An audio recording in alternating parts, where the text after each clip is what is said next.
Les habla la doctora Tisera y en este video veremos cirrosis hepática. Me voy a referir a las causas etiológicas, veremos además el cuadro clínico y su evolución, cuáles son los estudios complementarios que podemos solicitar y finalmente el pronóstico y las medidas terapéuticas.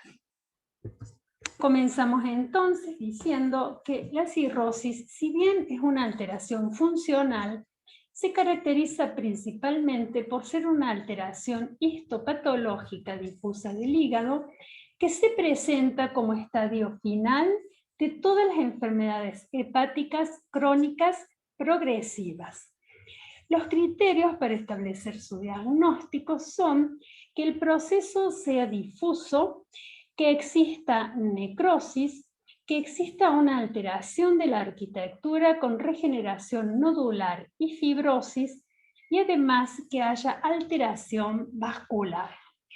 La necrosis del hepatocito, junto con el proceso inflamatorio crónico, son el estímulo que inicia la fibrogénesis, debido a que las citocinas van a activar a las células estrelladas y estas comienzan a proliferar y son las encargadas de la producción del colágeno.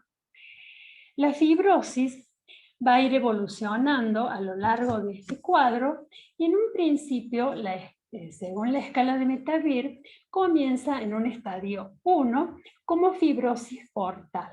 Evoluciona luego a fibrosis periportal, fibrosis en puente y finalmente se establece la cirrosis hepática.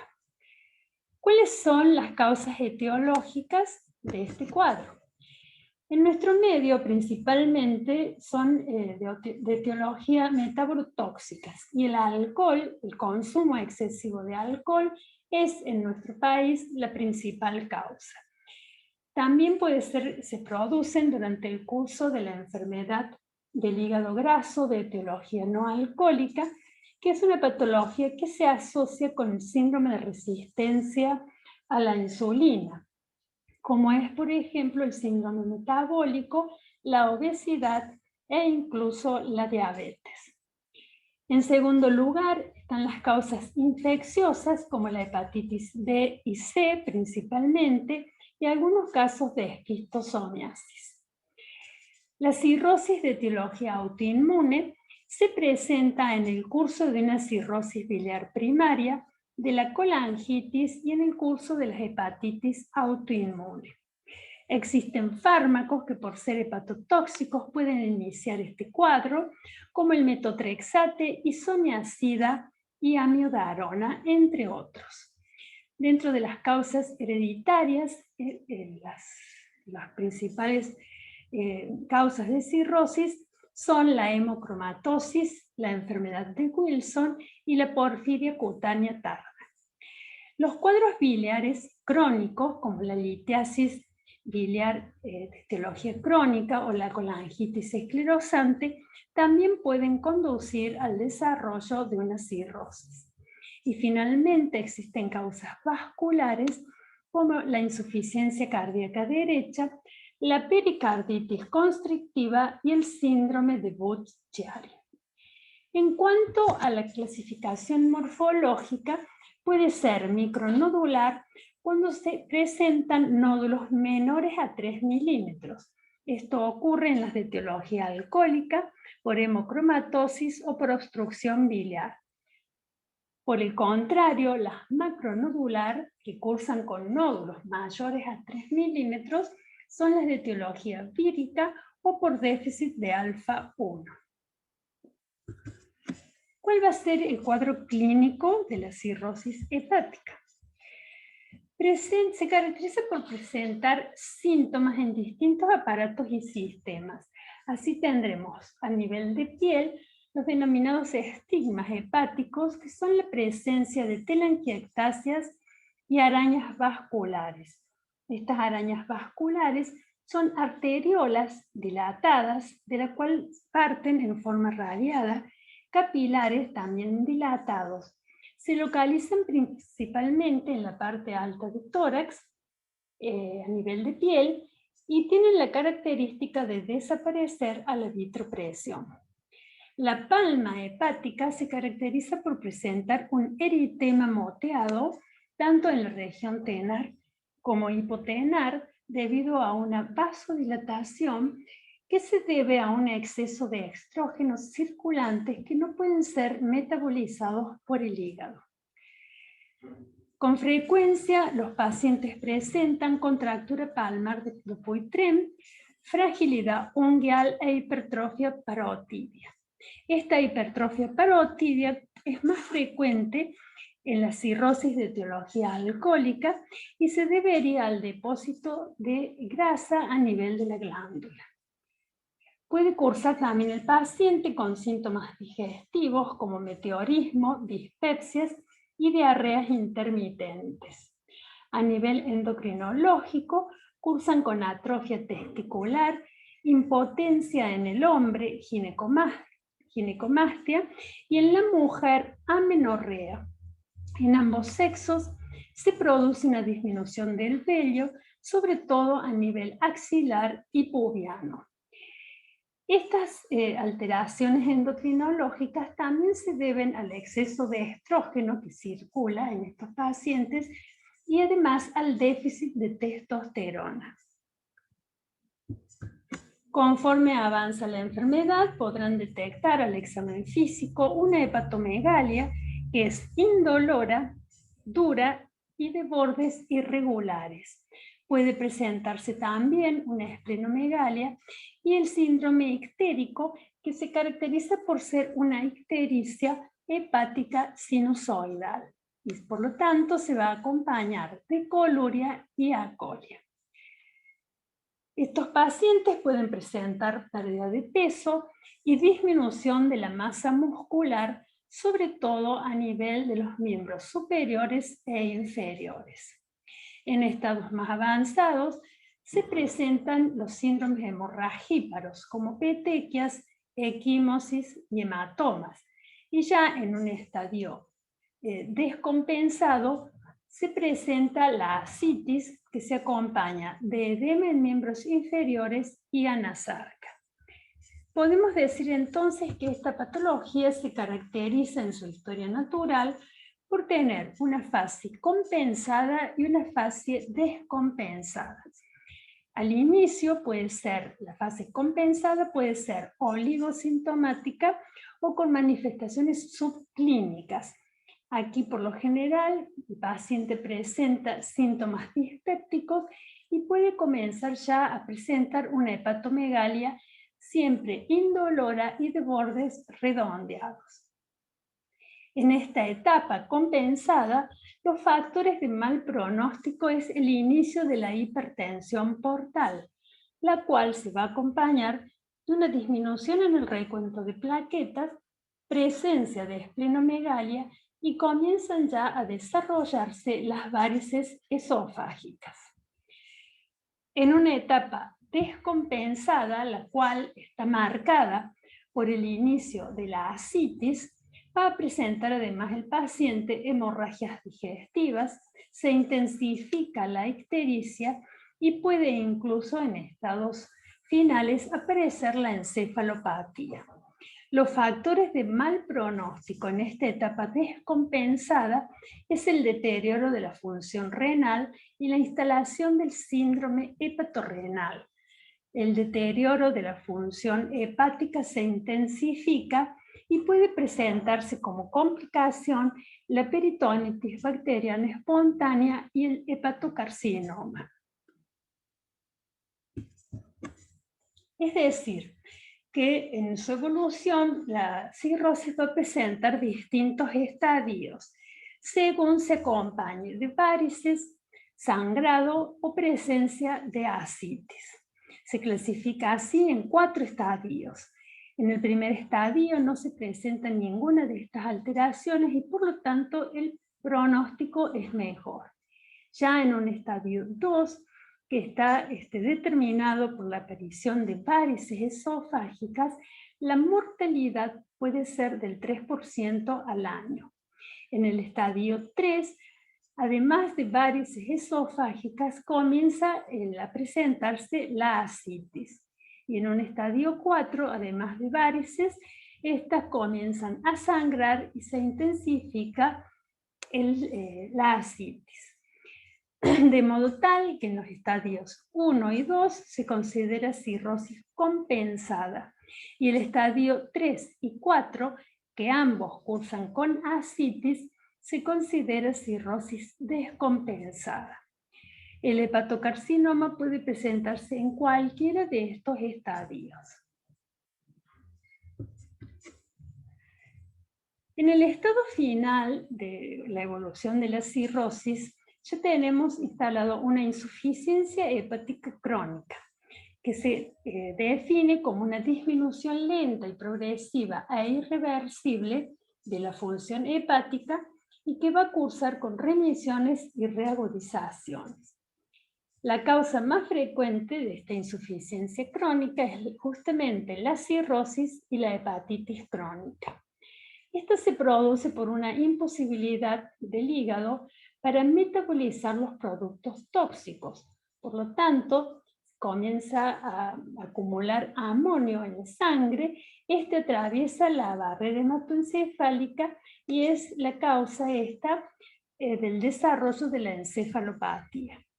Es decir, que en insuficiencia hepática el paciente va a presentar ictericia, luego un síndrome ascítico edematoso, puede instalarse la encefalopatía y finalmente llegar al fallo multiorgánico. Cuando esto ocurre, la encefalopatía puede ser de distintos grados. Al inicio es una encefalopatía grado 1, caracterizada por apatía, alteración del sueño, temblor fino, y aquí el flapping o asterixis es provocado.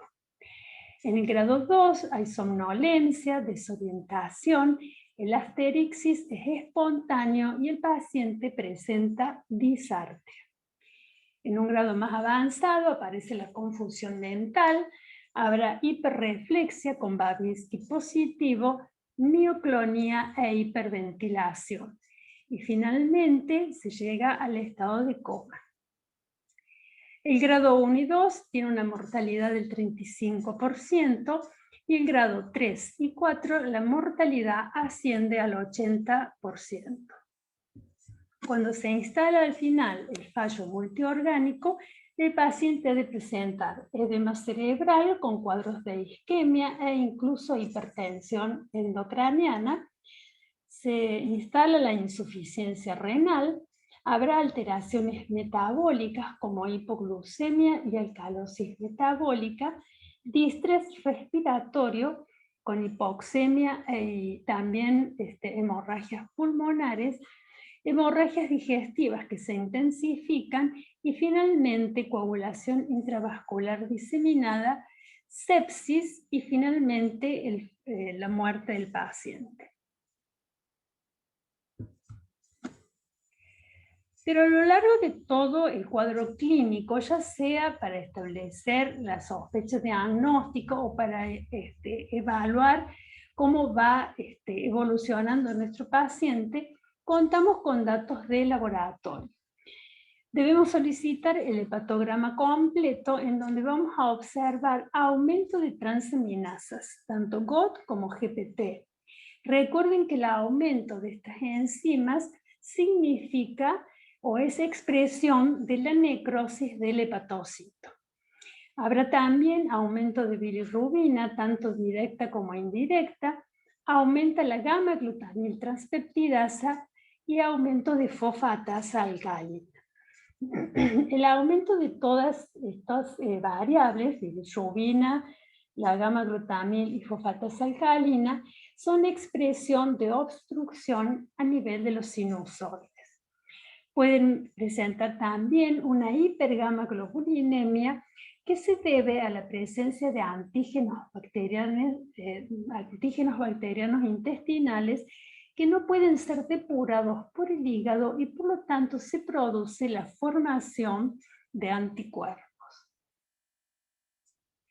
Conforme avanza la enfermedad, comienza a manifestarse un déficit en los factores de la coagulación, principalmente la protrombina, como también una hipoalbuminemia y una disminución del colesterol.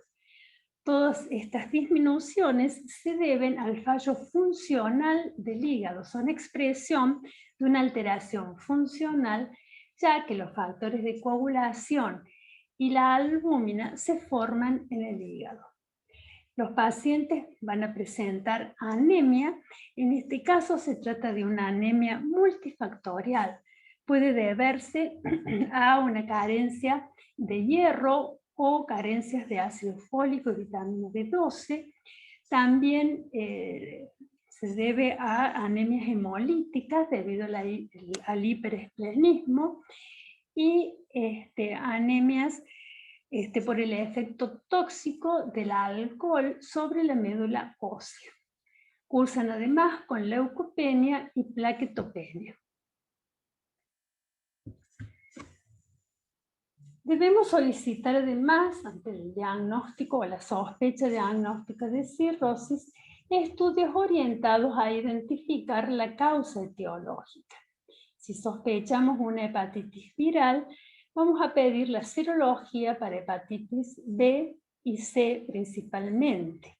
Las hepatitis autoinmunes deben solicitar los anticuerpos antinucleares y anticuerpo antimúsculo liso. La cirrosis biliar primaria cursa con anticuerpos antimitocondriales positivos y los ANCA se solicitan ante la sospecha de una colangitis esclerosante. Para el diagnóstico y estudio de la enfermedad de Wilson deben solicitar ceruloplasmina y la determinación de cobre tanto en sangre como en orina. Y para la hemocromatosis solicitan ferremia, ferritina y principalmente transferrina. Existen estudios complementarios de imágenes, principalmente la ecografía, es el estudio que siempre deben solicitar tanto en el momento del diagnóstico como para los controles evolutivos. Este estudio brinda información sobre el tamaño y estructura de la glándula y los nódulos de regeneración se van a evidenciar como imágenes hipoecogénicas. El ecodoppler nos ayuda a recabar información sobre la circulación portal. Para estudiar la presencia de masas hepáticas, deben solicitar una tomografía con contraste endovenoso o una resonancia. La colangioresonancia es de utilidad para estudiar la vía biliar y finalmente la endoscopía o la fibroendoscopía digestiva alta, que es para evaluar tanto la gastropatía como la presencia de varices esofágicas. El diagnóstico presuntivo lo van a establecer con el cuadro clínico, el laboratorio, principalmente el hepatograma, y con la ecografía. Pero el diagnóstico de certeza se establece con la biopsia hepática. Una vez diagnosticada la cirrosis, debemos establecer el pronóstico de la misma. Y para ello se utiliza la escala de Child-Pugh. Esta considera 5 parámetros a tener en cuenta: bilirrubina, albúmina, tiempo de protrombina o el RIN, y la presencia de ascitis o encefalopatía. Vamos a colocar un punto por la presencia de cada uno de estos parámetros según la intensidad con que se presenta. Así, para bilirrubina menor a 2 miligramos por decilitro, se puntúa al paciente con un punto. 2 puntos cuando la bilirrubina se encuentra entre 2 a 3 miligramos y ya cuando es mayor a 3 miligramos, 3 puntos. Lo mismo ocurre con albúmina. Cuando esta está por valores por encima de 3,5, se considera un punto, de 2,8 a 3,5, 2 puntos, y una albúmina menor a 2,8 recibe un puntaje de 3. El tiempo de protrombina, el puntaje máximo, se establece cuando esta es mayor a 6 segundos o un RIN mayor a 2,3. Y en cuanto a la ascitis, Vamos a colocar 2 puntos cuando hay la ascitis leve o 3 puntos frente a una ascitis moderada.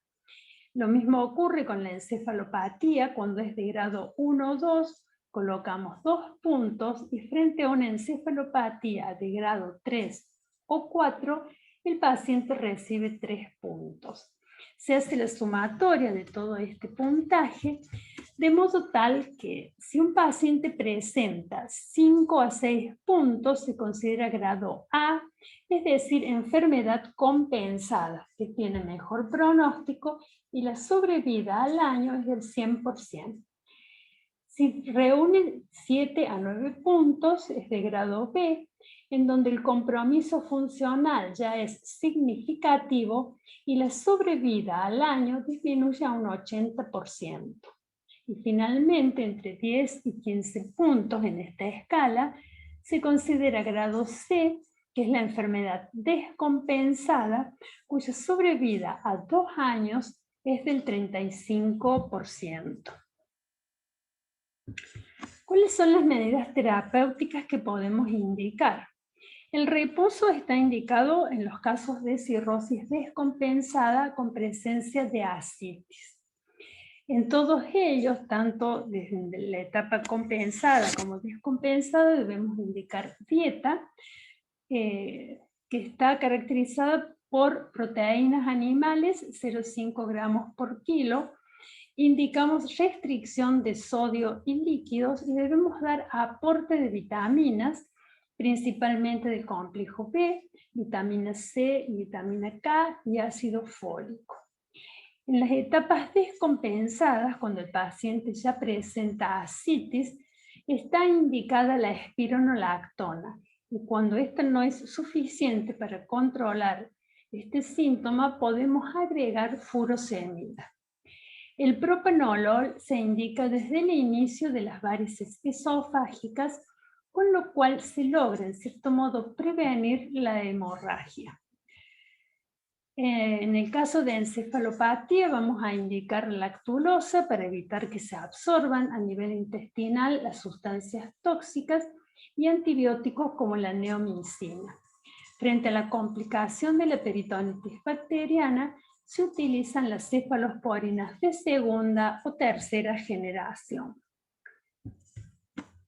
Además, lo importante aquí es realizar el tratamiento etiológico, ya que la cirrosis es un proceso dinámico que va evolucionando y profundizando el grado de cirrosis. Si ustedes indican, si llegan a determinar la causa etiológica y se hace el tratamiento de esta causa etiológica, probablemente se pueda frenar o enlentecer el avance de este proceso fibrótico.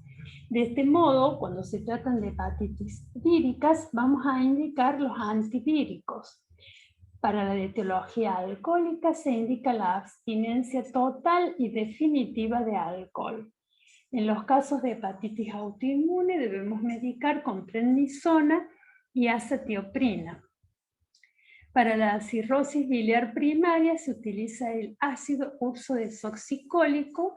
Los casos de hemocromatosis pueden tratarlos con flebotomía y finalmente en la enfermedad de Wilson se indica la D-penicilamida. Llegamos así al final de este video sobre cirrosis hepática. Gracias por su atención.